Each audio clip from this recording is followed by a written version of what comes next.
Praise the lord. ప్రభువుకు స్తోత్రములు, మీకు నా వందనములు. ప్రభు బిడ్డలారా, మరొకసారి దేవుని వాక్యాన్ని ధ్యానించడానికి ప్రభు మనకిచ్చిన ఈ కృపను బట్టి ఆయనను స్తుతిస్తూ ఆయన వాక్య ధ్యానములోనికి వెళదాం. ఈ దినాల్లో దేవుని వాక్యంలో ప్రాముఖ్యత, అత్యవసరత కలిగిన కొన్ని అంశాలు ఉన్నాయి. తప్పక వాటిని గ్రహించి ఈ దినాలలో ప్రభు కొరకు సిద్ధపడుట ఎంతో అవసరమై ఉన్నది. ఆ ప్రాముఖ్య అంశాలలో ఒకటి ఏంటంటే దర్శనము, విజన్ అనేది. ఈ విజన్ అనే ఈ అంశాన్ని గ్రహించడానికి ప్రభు మనకు కృపనిచ్చును గాక. చిన్న ప్రార్థనతో ఈ దైవ వాక్యంలోనికి వెళదాం. ఘనమైన తండ్రి, మీరు మమ్మను దర్శించి ఈ చివరి దినాల్లో, చెడ్డ దినాల్లో, చీకటి దినాలలో దేవుని చేత దర్శించబడిన వారమై, దర్శనములో ఎదిగిన వారమై, నీ ఎదుట పరిపూర్ణులమై నిలబడగలుగునట్లుగా వింటున్న ప్రతి బిడ్డను మీరే సిద్ధపరచి వాక్య అవగాహనలోనికి తీసుకురావటానికి కృపదయ చేయమని, కావలసిన మాటలు పరలోక మూటలై, ఆధ్యాత్మిక ఓటలై మమ్మను నడుపుమని ప్రభువైన యేసు నామమున ప్రార్థించి సమర్పించుకుంటున్నాను తండ్రి, ఆమేన్. దర్శనము అనే మాట ఇంగ్లీష్లో విజన్ అంటాం. దేవుని వాక్యంలో కొన్ని జ్ఞాపకానికి తెస్తానండి. సామెతల గ్రంథం 29వ అధ్యాయం 18వ వచనంలో ఏం రాయబడిందంటే, దేవోక్తి లేని ఎడల జనులు కట్టు లేక తిరుగుదురు అని ఉంది. when there is no vision, people perish అని ఉంది ఇంగ్లీష్లో. అంటే దర్శనము లేకపోతే ప్రజలు నశించిపోతారనే భావన ఇంగ్లీష్ బైబిల్లో మనం గ్రహించగలం. అదే సందర్భంలో యోవేలు ప్రవక్త రాస్తూ 2వ అధ్యాయం 28వ వచనంలో మీ యవనులు దర్శనము చూతురు అని వ్రాస్తాడు. కడవరి వర్షం మన మీద కురిపించే దినాల్లో మనం ఉన్నాం కనుక ప్రభు బిడ్డలారా, ఈ దర్శనము అనే ప్రాముఖ్యతను, ప్రాముఖ్యమైన అంశాన్ని మనం నేర్చుకుని, గ్రహించి, అనుభవించి ఆ దర్శనములో ఎదిగి ప్రభు మనల్ని ఏ రీతిగా దర్శించి ఆయన సొత్తుగా, ఆయన పరిపూర్ణతలోనికి నడిపిస్తున్నాడో ఆ స్థితికి మనం రావాలనే ఆశతో ఈ మాటలు మీ ముందుకు తెస్తున్నాను. దర్శనం అనేది ఒకరి సొత్తు కాదండి. ప్రతి ఒక్కరికి ఈ దర్శనము అనేది దేవుడు అనుగ్రహించినాడు, అనుగ్రహిస్తున్నాడు. మానవుని the greatest disappointment is God's appointment for his vision అని అంటారు. ఆ రీతిగా దేవుడు మనల్ని దర్శించినప్పుడు ఆ దర్శన విలువ గ్రహించటానికి ఈ మాటలు మనకు సహాయపడతాయి అనే ఆశ చేత ఈ మాటలు మీ ముందుకు తెస్తున్నాను ప్రభు బిడ్డలారా. దర్శనమును అర్థం చేసుకోవాలంటే 4 అంశాలతో మీ ముందుకు ఈ అంశాన్ని ప్రస్తావిస్తూ వెళుతూ ఉంటే సులభంగా మనం అర్థం చేసుకోవచ్చు. దర్శనము అనగానేమి అనేది మొదటిది. రెండవది, దర్శనము ఏ రీతిగా కలుగుతుంది మనకు, మన జీవితంలో అనేది రెండవది. మూడవది, దర్శనమునకు లోబడితే ఉండే ఆశీర్వాదాలేంటి అని గ్రహించటం మూడవది. నాలుగవదిగా, దేవుడు మనల్ని దర్శించినప్పుడు ఆ దర్శనానికి అవిధేయులమైతే పొందే నష్టాలేంటి అనేది 4వ అంశంగా మనము గ్రహించి ప్రభు దగ్గర సరిచేసుకున్న వారమై దర్శన అమూల్యతలోనికి ఆధ్యాత్మికంగా వెళ్ళటానికి ప్రభు కృపనిచ్చునుగాక. దర్శనము అనగానేమి అనుకున్నాం కదా. దీనికి సమాధానం దేవుని వాక్యంలో నుంచే. వాక్యమే ఆధారం, వాక్యమే ముఖ్యం. ఇదే నా ఆశ. కనుక దేవుని వాక్యంలో 2 వచనాలు మీ జ్ఞాపకానికి తెస్తే మనకు దర్శనం అనగానేమో అర్థమైపోతుంది. మొదటి వచనం ఏంటంటే, ఆదికాండము 18వ అధ్యాయం 17వ వచనంలో ఈ రీతిగా మనం చదువుతాం. అప్పుడు యెహోవా, నేను చేయబోవు కార్యము అబ్రహామునకు దాచెదనా అని అంటాడు. అనగా దేవుడు చేయదలిచిన కార్యమును తాను ఉద్దేశించిన వ్యక్తి అబ్రహాము భక్తుడికి బయలుపరుచున్నదే దేవుని దర్శనం. ఇది గమనించాలి. ఆ దేవుని యొక్క కార్యము తెలియపరిచే విధానమే దేవుని దర్శనమని గమనిద్దాం. 2వ వచనం కూడా చదువుకుందాం. ఆమోసు గ్రంథం 3వ అధ్యాయం 7వ వచనంలో, తన సేవకులైన ప్రవక్తలకు తాను సంకల్పించిన దానిని బయలుపరచకుండా ప్రభువైన యెహోవా ఏమీ చేయడు. ఎంత అమూల్యమైన మాట అండి. తన భక్తులకు, తన ప్రవక్తలకు, తన బిడ్డలకు, విశ్వాసులకు సంకల్పించిన దానిని దేవుడు తప్పక బయలుపరుస్తాడు. ఇలాగా బయలుపరచిన మర్మం, బయలుపరిచిన సత్యముతో కూడిన విషయమే దర్శనం. ఎన్నో రీతులుగా దేవుడు మన కొరకు, మనలను ఉద్దేశించి, మన ఆత్మీయ జీవితమును ఉద్దేశించి, కుటుంబాన్ని ఉద్దేశించి, బిడ్డలను ఉద్దేశించి, సంఘమును ఉద్దేశించి ఆయన సంకల్పమును బయలుపరిచినాడు. దాన్ని ఇంతవరకు గ్రహించలేకపోతే ఇక మీదటైనా ఆ దేవుని సంకల్పమును గ్రహించటానికే దేవుడు మనలను దర్శిస్తాడు అని ఈ ఆమోసు గ్రంథం 3:7 బట్టి మనం గ్రహించగలం.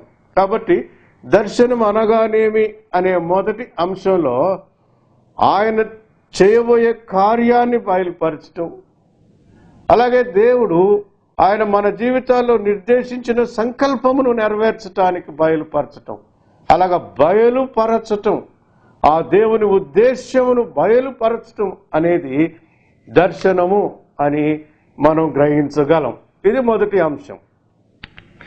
రెండవదిగా, దర్శనం ఏ రీతిగా కలుగుతుంది, దర్శనమును ఏ రీతిగా పొందగలము అనేదాన్ని దేవుని వాక్యంలో వెతకి తరచి చదివిన తరువాత వాటన్నిటిని క్రోడీకరించి సంక్షిప్తంగా, సులభంగా అర్థమయ్యే రీతిలో మనం గ్రహించాలి అని అంటే 4 దిక్కులు ఉన్నాయి కదా, తూర్పు, పడమర, ఉత్తరం, దక్షిణం. ఆ రీతిగా 4 అంశాలుగా దేవుడు దర్శిస్తాడనేది వాక్యమును బట్టి గ్రహించగలం.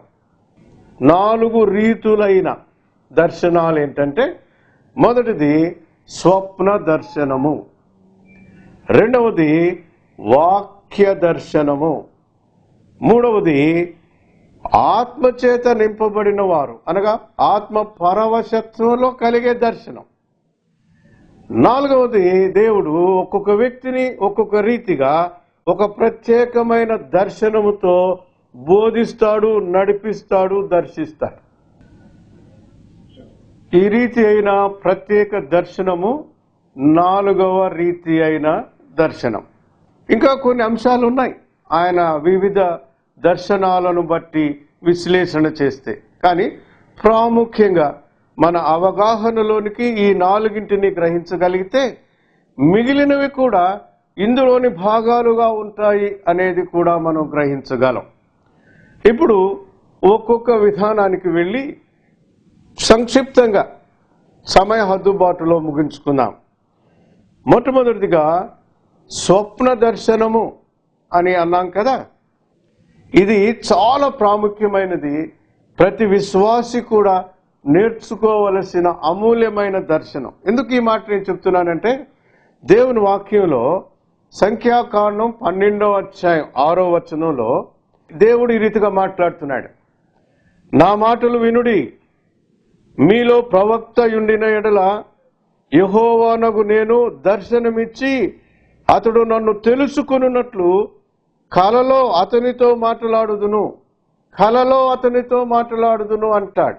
కళ అనేది దేవుని దర్శనమునకు అనువైన సోపానం. విశ్వాస యాత్రలో కలలోని దర్శనం పొందిన అనేకులను మనము ధ్యానించి చూచినట్లయితే 4 ప్రాముఖ్యమైన అంశాలు, అనుభవాలు వారి దగ్గర నుంచి మనం గ్రహించగలం. నంబర్ 1, మొదటిది ఏంటంటే, దిక్కుదోచని పరిస్థితిలో స్వప్నంలో దర్శించినాడు దేవుడు. ఒక వ్యక్తిని పరిస్థితుల ప్రభావాన్ని బట్టి ఏం చేయాలి, నా స్థితి ఇలాగ అయిపోయిందని నిరాశ నిరుత్సాహాల అనుభవాలకు వెళ్ళిపోయినా దేవుడు మారడు. మనపై ఆయన ఉద్దేశించిన కార్యం మారదు. ప్రభు బిడ్డలారా, జ్ఞాపకం ఉంచుకోనండి. చల్లారిపోయినావా? సేవలో కుంటుపడ్డావా? దేవుని సేవ నిరుత్సాహంగా మారిందా? భయపడొద్దు. దేవుని బిడ్డ భయపడొద్దు. నా సహోదరుడు సహోదరి భయపడొద్దు. ఆయన నిన్ను బలపరచడానికి ఆయన నీకు దర్శనమిస్తున్నాడు. నీ కలలో నీతో మాట్లాడుతున్నాడు. అనేక రీతులైన స్వప్నములను నీకు ఇచ్చి నీ భుజం పట్టుకొని నిన్ను ఎత్తుకొను నడిపిస్తూ ఉన్నాడు.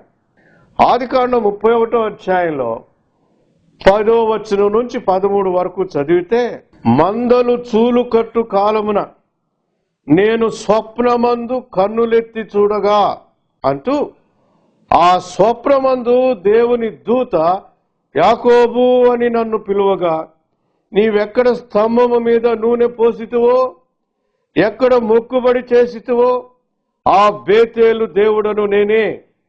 ఇప్పుడు నీవు లేచి నీ దేశము నుండి బయలుదేరి నీవు పుట్టిన దేశమునకు తిరిగి వెళ్ళు. దేవుని చేత దర్శించబడినట్టు ఇక్కడ మనం గ్రహించగలం. వెళ్ళాడు. తెల్లవారాక తన ప్రయాణంలో వెళ్లి మామగారి ఇల్లు చేరాడు. 7 సంవత్సరాలు కొలువు చేస్తే మామ అయిన లాబాను యాకోబు ఆశించిన రాహేలుని ఇవ్వకుండా లేయానిచ్చాడు. మరలా 7 సంవత్సరాలు రాహేలు కొరకు పనిచేసినాడు, శ్రమ పడ్డాడు. ఆ తదుపరి 6 సంవత్సరాలు ఎక్స్ట్రాగా చేసినాడు. 20 సంవత్సరాలు కొలువు చేస్తే ఆ కొలువులో ఆయనకు మిగిలింది ఏంటంటే నిరాశ నిస్పృహ. తాను పొందాలనుకున్న ఆ సంతృప్తిని పొందలేకపోయినాడు. ఆయన పడిన ఆ నిరాశలో ప్రోత్సహించే వ్యక్తే లేడు. తల్లిదండ్రులు దూరం అయిపోయినాడు. అతిగా ప్రేమించే తల్లి అమ్మా అని కేక పెడితే ఆమె వినబడదు. ఇప్పుడు ఆమె వచ్చి నా సహోదరుడు కదా లాబాను, ఏంది నా కొడుకు ఇట్లా చేస్తున్నావు అని అడగలేదు. నానే దిక్కులేడు. ఇదంతటికీ కారణం ఏంటి? 20 సంవత్సరాల సేవ, 20 సంవత్సరాల వయసు నాకు వేస్ట్ అయిందా, ఉపయోగం అయిందా అనే తర్జన భర్జనలో ఉన్నాడు. దేవుడైతే యాకోబును మరలా బేతేలుకు తీసుకుపోవాలనేదే దేవుని ఉద్దేశం, సంకల్పం. యాకోబు అయితే లాబాను, లేయా, రాహేలు, గొర్రెలు, మందలు, ఆస్తి పాస్తులతో మనస్కరించిన వాడై బేతేలు దేవుని దర్శనమును మనస్కరించలేకపోయిన సంఘటన అది. దేవుడు ఊరుకోడండి. ఒకవేళ మనం నిర్లక్ష్యపరిచినా, మన మనస్సులో నుంచి దేవుని కార్యాలు మాసిపోయినా, ఆయన చెప్పిన ఊసులు భాషలు ఆయన ఎన్నటికీ మర్చిపోడు. దర్శిస్తాడు. మిమ్మల్ని దర్శిస్తున్నాడు. నువ్వు ఆగిపోయావా? సేవను మర్చిపోయావా? మనం సంపాదించిన డిగ్రీలు, ఆస్తి పాస్తులు మనకు నెమ్మది ఇవ్వవు. నేను అనుభవించి చెప్తున్నా. దేవుడు ఆశించినది చేస్తే, దేవుని కోరిక నెరవేరిస్తే, దేవుని చిత్తమును నెరవేరిస్తే అది మనకు మహానందం అని నేను అనుభవించి చెప్తున్నాను. ప్రభు బిడ్డలారా, ఏ స్థితిలో మనమున్నను దేవుని ఉద్దేశం, ప్రణాళిక ఏంటంటే నేను ఆశించిన స్థానానికి రావాలి అని దేవుడు స్వప్నమందు యాకోబును దర్శించెను అని ఆదికాండములో తేటగా మనం చదవగలమండి ప్రియులారా. దిక్కుదోచని పరిస్థితిలో స్వప్నము ద్వారా ఆయన దర్శించినాడు యాకోబును. నిన్ను నన్ను కూడా దర్శించుచున్నాడు అనేది మీ ముందు నేను మనవి చేసుకుంటున్నాను. 2వ దానికి వెళ్దామా? కలవరములో ఉన్నప్పుడు స్వప్న దర్శనం. యోసేపు మరియమ్మను ఆమె గర్భవతి అని తెలుసుకున్న తరువాత మౌనంగా విడనాడటం మంచిదిలే అని అనుకున్నాడు. ఎందుకు, ఎవరికి చెప్పకుండా ఈ పని చేయాలనుకున్నాడంటే ఆయనలో కలవరం పుట్టింది. నాకు కాబోయే భార్య గర్భవతి అయితే నేను ఎలా చేసుకుంటాను అనే ఆ లోపల ఆందోళన ఎవరికి చెప్పుకోలేక తాను మదన పడుతుండగా దేవుని వాక్యం చెప్తుంది మత్తయి సువార్త 1వ అధ్యాయం 20వ వచనంలో, యోసేపు ఈ సంగతులను గూర్చి ఆలోచించుకొనుచుండగా ఇదిగో ప్రభు దూత స్వప్నమందు అతనికి ప్రత్యక్షమై, దావీదు కుమారుడైన యోసేపు, నీ భార్య అయిన మరియను చేర్చుకొనుటకు భయపడకుము, ఆమె గర్భము ధరించినది పరిశుద్ధాత్మ వలన కలిగినది అని స్వప్న దర్శనములో ఆదరించబడ్డాడు, బలపరచబడ్డాడు. స్వప్న దర్శనములో confusion is turned to clarity. మనకు ఆ దర్శనం ప్రభు ఇస్తున్నాడు. ఏ ఏ విషయాలలో భయపడ్డామో, అభ్యంతరపడ్డామో వాటన్నిటినీ నివారించడానికి తండ్రి అయిన దేవుడు మనకిచ్చే అమూల్యమైన మహాభాగ్యం స్వప్న దర్శనం. అందుకే భవిష్యత్తులో వర్ధిల్లుటకు స్వప్నంలో దర్శించినాడు దేవుడు, అనేకులు దర్శించినాడు. వారిలో మొదటివాడు అనొచ్చు యోసేపు. యోసేపు కలలు కనేవాడు కదా.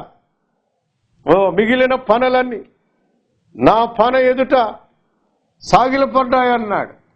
నక్షత్రాలకు పోల్చి నా ఎదుట నక్షత్రాలు సాగిలపడ్డాయన్నాడు. ముందే చెప్పాడు దేవుడు ఆయనను అభివృద్ధిలోనికి తెచ్చే విధానం. ఇది గ్రహించి ప్రతి క్రైస్తవుడు కూడా కొలసి 2:3 బట్టి బుద్ధి జ్ఞాన సర్వ సంపదలు స్వతంత్రించుకున్న వారమై లోకానికి సంపద కలిగిన క్రైస్తవులుగా మనము నిలబడుదుముగాక. స్వప్న దర్శనంలోని 3వ అంశం. 4వది, స్వప్న దర్శనంలో ప్రతి ప్రమాదమును కూడా దేవుడు ముందే తెలియపరిచి క్షేమము నిమిత్తము మనకు దర్శనమిస్తాడు. మన క్షేమాన్ని కోరే దేవుడు. తూర్పు దేశపు జ్ఞానులు, రాజులు, యూదులో రాజుగా పుట్టిన వాడు ఎక్కడున్నాడని రాజుని అడిగారు. వీళ్ళు రాజులు, ఆయన రాజు. ఇప్పుడు వీళ్ళన్న మాట ఏంటంటే రాజు దగ్గరకు వచ్చి రాజుగా పుట్టిన వాడు ఎక్కడున్నాడంటే ఆ రాజు కోపం రాకుండా ఉంటుందండి. అప్పుడు ఆయన కపటంతో ఓకే మీరు ఆ రాజును దర్శించుకొని నాకు వచ్చి తెలియపరచండి అని అన్నాడు. ఎందుకు? తరువాత ఆయన ఏం చేయబోతున్నాడో ఆయన మనసులో ఉన్న కపటం ఆయనకు తెలుసు. వీళ్ళను కూడా చంపుతాడేమో. దేవుడు ఊరుకుంటాడా? దేవుని బిడల మీదకి ఎవరు చెయ్యి ఎత్తినా భయంకరమైన శాపగ్రస్తులు అవుతారని దేవుని వాక్యంలో రాయబడి ఉంది. ప్రభు బిడ్డలారా, మన మీదకి వచ్చే ప్రతి విధమైన ప్రమాదాన్ని వారించటానికి స్వప్నములో దర్శించే దేవుడు మనకున్నాడు. ఆ జ్ఞానులకు దేవుని వాక్యం మత్తయి సువార్త 2వ అధ్యాయం 12వ వచనంలో, తరువాత హేరోదు నొద్దకు వెళ్ళవద్దని స్వప్నమందు దేవుని చేత బోధింపబడిన వారై వారు మరొక మార్గమున తమ దేశమునకు తిరిగి వెళ్ళిరి. దేవుని దర్శనము చేత బోధించబడిన వారే ప్రమాదము నుండి తప్పించబడిన వారే వెళ్ళిరి. ప్రభు బిడ్డలారా, ఎంత అమూల్యమైన స్వప్న దర్శనం. ఈ 4 విశ్వాసి జీవితంలో ప్రాముఖ్యమైనవని మొట్టమొదట స్వప్న దర్శనంలోనే ఈ 4టిని మీ ముందు ఉటంకిస్తున్నానండి. మొదటిది దిక్కుదోచని పరిస్థితిలో స్వప్న దర్శనం. 2వది కలవరములో స్వప్న దర్శనం. 3వది వర్ధిల్లుటలో స్వప్న దర్శనం. 4వది ఎదురుగా ఉండే శత్రు పన్నాగములో స్వప్న దర్శనం. మనకు దేవుడిచ్చి క్షేమమిచ్చి బలమిచ్చి ఆదరణనిచ్చి ఆనందమిచ్చి మనలో తన వైపుకు మళ్లించుకొని నిలబెట్టుకోవటానికి ఇష్టపడిన దేవుడు మన ప్రియుడైన దేవుడు. అందుకై దేవునికి స్తోత్రములు, హల్లెలూయా. 2వది వాక్య దర్శనం. మిగిలినవి టూకీగా ముగించుకుందాం. అబ్రహామును దేవుడు దర్శించినట్టుగా ఆదికాండం 15వ అధ్యాయం 1వ వచనంలో, ఇవి జరిగిన తరువాత యెహోవా వాక్యము దర్శనమందు వచ్చి, అబ్రామా భయపడకుము, నేను నీకు కేడెము, నీ బహుమానం అత్యధికమగునని చెప్పాను. వాక్య దర్శనము అంటాడు అక్కడ. ఆశీర్వదించటానికి ఇచ్చిన ఈ వాక్య దర్శనం దేవుడు అంతటితోనే ఆగడండి. హెచ్చరిక చేయటానికి కూడా వాక్య దర్శనం ఉందని మర్చిపోకండి. బెల్షస్సరు తన ఇష్టానుసారముగా దేవుని మందిరములోని బంగారు పాత్రలను తెచ్చి మద్యముతో నింపి తన వారితో త్రాగుచుండగా ఓర్వలేని దేవుడు వాక్కును పంపినాడు. మినే మినే టెకెల్ ఉఫార్సిన్, నేను నిన్ను చూచాను, నేను నిన్ను తూచాను, నేను నిన్ను తీశాను అని దేవుని వాక్యంలో దానియేలు గ్రంథం 5వ అధ్యాయం 6, 8 వచనాల్లో రాయబడి ఉంది ప్రియులారా. అనగా వాక్య దర్శనం భవిష్యత్తులో మనకి ఇవ్వబోయే మహా అద్భుత కార్యాలు, ఆశీర్వాదాలను చెప్పటమే కాక ఆయన ఏర్పాటులో మనల్ని నడిపించటానికి ఆయన ఉద్దేశం తెలపటమే కాక మార్గము తప్పితే దర్శించి హెచ్చరించి బుద్ధి చెప్పటానికి కూడా వాక్య దర్శనం ఉందని మనం మర్చిపోకూడదు. ప్రభు బిడ్డలారా, మందిరాల్లో దేవుని సన్నిధిలో దైవజనులు వాక్యం చెప్తుంటే అమూల్యమైనదని గ్రహించి, ఆ హెచ్చరిక దేవుడు మనకిచ్చే దర్శనమని గ్రహించి ఆయన ఏర్పాటులో నడవటానికి దేవుడు మనకు కృపనిచ్చునుగాక. ఇది 2వ దర్శనం. ఇది వాక్య దర్శనం. 2వదిగా. 3వది ఆత్మవశములోని దర్శనం. దీని గురించి ఎన్ని గంటలు చెప్పినా తనివి తీరదు, టాపిక్ కూడా కంప్లీట్ కాదు. ఏమంటే ఆత్మ పరవశత్వంలోనికి వెళ్ళిన వారు ఆత్మలో భాషలతో, దేవదూతల భాషలతో పరలోకానికి వెళ్తారు. భూమి మీద ఉంటూ పరలోకాన్ని గ్రహించగలిగిన ఆ అద్భుతమైన ఆత్మ వరం దేవుడు మనకి ఇచ్చాడండి. యోహాన్ భక్తుడు ప్రకటన గ్రంథం అంతా ఆత్మవశుడై రాయబడినాయి కదా. కనుక ప్రభు బిడ్డలారా, వీటిని గురించి ఎహెజ్కేలు గ్రంథం పాత నిబంధన ప్రకటన గ్రంథం, దానియేలు కూడా పాత నిబంధన ప్రకటన గ్రంథంగా మనం చదువుతున్నాం కదా. క్రొత్త నిబంధన ప్రకటన గ్రంథం యోహాను రాసింది. ఇవి ఆత్మలో వ్రాయబడినవి. ఆ పరలోక భవిష్యత్ కాల జ్ఞానం మనకు భూమి మీద ఆ పరలోక దేవుడు చేయబోయే ఆ కాల జ్ఞానం రాయబడి ఉంది తేటగా. ఇప్పుడు 3 మనం విన్నాం. మొదటిది స్వప్న దర్శనం, 2వది వాక్య దర్శనం, 3వది ఆత్మవశములో ఇవ్వబడే దర్శనం. 4వదిగా నేను ముగించబోయే ముందు ప్రత్యేకమైన దర్శనం. పిల్లరా, మనకు ప్రత్యేకమైన దర్శనం ఒక్కొక్క రీతిగా, ఒక్కొక్క చోట, ఒక్కొక్క సందర్భంలో దేవుడు ఇచ్చేవాడై ఉన్నాడు. ఉదాహరణకి సౌలును దర్శించి పౌలుగా మార్చినాడు. సౌలును పౌలుగా మార్చడానికి ఇచ్చిన దర్శనం మరొకరికి ఇచ్చిన దర్శనం ఒకటే కాదండి. అది మనం గమనించాలి. 2వదిగా ఒక్కొక్క వ్యక్తిని పేతురును దర్శించినాడు. అన్యులకు కూడా రక్షణ. ఆ పరలోకం నుంచి 4 చెంగుల పట్టబడిన దుప్పటి కిందకి దిగింది దర్శనం. ఇందులోది చంపుకొని తినమన్నాడు. ఇది సంఘములో క్రమానికి, సంఘములో దేవుడు చేయబోయే ఒక గొప్ప రిఫర్మేషన్, మార్పుకు దర్శనము రీతిగా ఆయన అపోస్తలుడైన పేతురుకు ఇచ్చిన దర్శనం. అంటే ఈ ఇద్దరిని పోల్చన రక్షించబడుటలో, దేవుని సేవకు ఆకర్షించుటలో సౌలు పౌలుగా మారిన దర్శనం, రక్షించబడిన తరువాత విశ్వాసిగా, అపోస్తలుడుగా, సంఘ నాయకుడుగా, సంఘ క్రమాన్ని నేర్పిన పరలోక దర్శనం. అంటే ఒక్కొక్కరికి ఒక్కొక్క రీతిగా దర్శనమిచ్చి ఆయన సేవకు, ఆయన పనికి వాడుకునే దేవుడు మన దేవుడు. అంతేకాదండి ప్రభు బిడ్డలారా, నిన్ను నన్ను కూడా మనలను ఆయన వైపుకు ఆకర్షించటానికి, ఆ రక్షణ మార్గంలో నడపటానికి, ఆ సేవలో సాగిపోవటానికి, శ్రమల్లో కుంగిపోకుంటానికి, కన్నీటి యాతనలో మనం కరిగిపోకుండటానికి దర్శనమిస్తున్నాడు. ఈ 4గింటిలో స్వప్నంలో దర్శించాడా, వాక్యముతో దర్శించాడా, లేదా బోధతో దర్శించినాడా? ఆత్మచేత నింపబడిన వారమై ఉన్నప్పుడు మనకు కలిగిన ప్రత్యేక దర్శనమా? వ్యక్తిగతంగా అనేక మనుషుల ద్వారా కూడా, హెచ్చరిక మాటల ద్వారా కూడా దర్శించినాడా? ప్రభు బిడ్డలారా, చివరిగా నేను 2 మాటలు మీ ముందు పెట్టి నేను ముగిస్తానండి. ఎలీషాకు గెహజీ అనే దాసుడు ఉన్నాడు కదా, భయపడ్డాడు ఆయన. అయ్యో, ఈ శత్రువులు మన మీద పడుతున్నారయ్యా అని అయ్యగారిని అడిగాడు ఎలీషాని. దేవుడు అన్నాడు, దేవా వీరి కన్నులు తెరవమంటే దేవుడు ఆయన దర్శించినాడు. అప్పుడు కన్నులు తెరచిన గెహజీ, అబ్బా అగ్ని రథాలు, మనకేం అయ్యగారు, మనకేం పర్వాలేదండి, వీఆర్ సేఫ్ అన్నాడు. అంటే కన్నులు తెరచినప్పుడు ఇచ్చిన దర్శనం. మరొకటి ఉందండి, సౌలుగా ఉన్నప్పుడు దేవుడు ఆయనను పౌలుగా మార్చడానికి ఆకాశము నుండి వెలుగును పంపినాడు. అప్పుడేమైనాడండి సౌలు? కన్నులు కానక గుడ్డివాడయ్యాడు. ఇది గుడ్డితనములో ఇచ్చిన దర్శనం. నేను అనేక జనాంగాలను నా వైపు మళ్లించుకోవటానికి ఇతను సాధనం గమలియేల్. ఇదిగో ఈ గుడ్డివాడు నీ దగ్గరకు వస్తున్నాడు, ప్రార్థన చేయి, పొరలు రాల్తాయి, ఈ దర్శనంతో నా సేవ చేస్తానన్నాడు.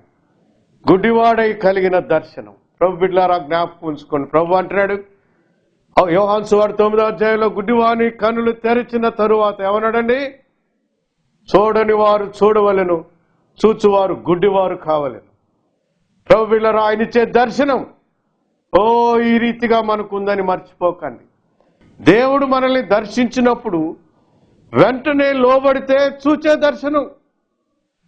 దేవుడు మనల్ని దర్శించటానికి మన కష్ట క్లిష్ట పరిస్థితులు సంఘాన్ని హింసిస్తూ సంఘానికి సంబంధం లేకుండా గమలియేలు విద్యను యూదా మతాన్ని రుద్దటానికి ఎంతో పైనబడే పరిస్థితులు, ఆరోగెన్సీ, నాకంటే నా అన్న తత్వంతో ఉంటే, మన మూర్ఖత్వంలో మనం వెళుతూ ఉంటే మూర్ఖత్వం అంతా కరగాలి కదా. కాబట్టి కొంచెం కఠినమైన మందు వేయాలి కరగటానికి. అదే సౌలుకు వేసిన మందు పౌలుగా మారటానికి. గుడ్డితనానికి తీసుకొచ్చి నీ చదువు అంతా గుడ్డిది, నీ మతం అంతా గుడ్డిది, నీ శాస్త్రాలన్నీ గుడ్డి, నీ డిగ్రీలన్నీ గుడ్డివయా, ఈ గుడ్డితనంలో నేర్చుకో అన్నాడు. అందుకే అన్నాడు అపోస్తుడైన పౌలు, సిలువ వేయబడిన క్రీస్తును తప్ప మరొకటి నేను ఎరగకుందును అన్నాడు. అంతేకాదండి, ప్రతి చిన్న దర్శనానికి లోబడి సేవ చేసినాడు. ఆసియాకు వెళ్ళొద్దు, నీవు మూసియా మీదుగా వెళ్ళి ఈ మాసిదోనియాలో సేవ చేయని దేవుడు చెప్తున్నాడని ఒక చిన్న యవనస్తుడు చెప్తే వెంటనే లోబడి ఇది దర్శనానికి, దేవుని దర్శనము కంటే మిన్నైనది మరొకటి కాదు, లేదు అని ఆయన మాసిదోనియాకు వెళ్ళి అక్కడ ఫిలిప్పి, తెస్సలోనిక, బెరయాలో సంఘాలను కట్టాడు. అంతేకాదండి, ఆయన దర్శనమునకు లోబడి సంఘ సిద్ధాంతాన్ని రాసినాడు. సంఘ క్రమాన్ని పత్రికల్లో రాసి మనకు నేర్పిస్తున్నాడు. లోబడదామా? దీని గురించి అనేదా భావించి నాకు కాదని అనుకోక నా కన్నులు తెరవాలని దీనులమై ప్రభు దగ్గర గ్రహిస్తాం. స్వప్న దర్శనమా, వాక్య దర్శనమా, ఆత్మవశులమై ఉన్నప్పుడు కలిగే దర్శనమా, ప్రత్యేకమైన దర్శనమా? ఈ చివరి దినాల్లో ప్రత్యేకమైన రీతిగా ఆయన మనల్ని దర్శిస్తున్నాడు. లోబడి ఆయన వైపు మళ్ళీ ఆయన కొరకై బ్రతికి ఆయన చెప్పేవన్నిటికీ అవును అని సరిచేసుకోవలసిన వాటన్నిటినీ సరిచేసుకున్న వారమై నిందారహితులముగాను నిష్కళంకులముగాను దేవుని ఎదుట నిలబడటానికి ప్రభు మనకు కృపనిచ్చునుగాక. దయగలిగిన తండ్రి, నీ పాదములకు స్తోత్రములు. దర్శనమనే ఈ గంభీరమైన అంశంతో మీరు మాతో మాట్లాడినందుకు మీకు వందనాలు తండ్రి.